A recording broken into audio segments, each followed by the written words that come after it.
जिया साली जिया साली बन भइल कॉलेज हो के होलिया खेले गाँव पायाबा जिया साली बन भइल कॉलेज हो की होलिया खेले गाँव पायाबा हर गाँव पायाबा हो एही ताब पायाबा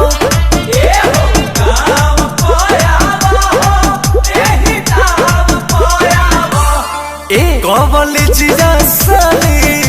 बन भइल कॉलेज हो की होलिया खेले गाँव पायाबा जिया साली बन भइल कॉलेज हो की होलिया खेले गाँव पायाबा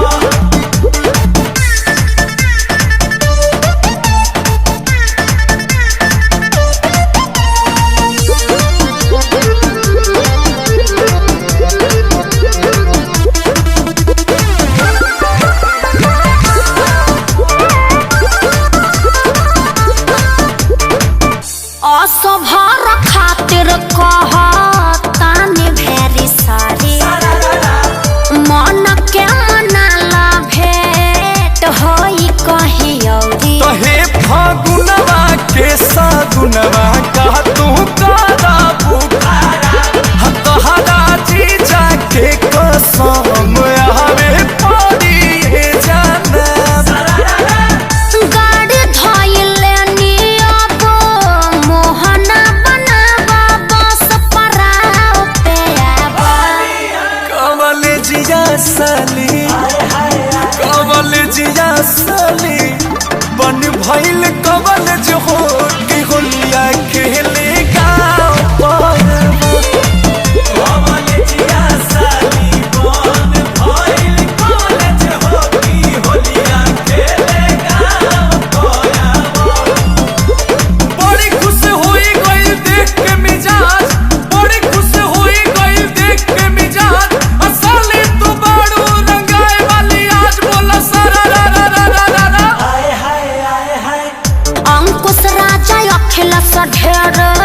खुश जानी होखा सारा दिन बाकी बाबे ताबे तनी रोका तू त भीतर साली मैदा लेखा भइल बाड़ू गिल फगुनी बयाद के लहाद तू त करते होई फील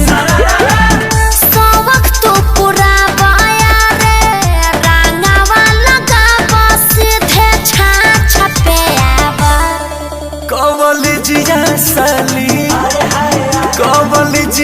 साली रख देलू मान होगी जीजा जी से सुख तू पावा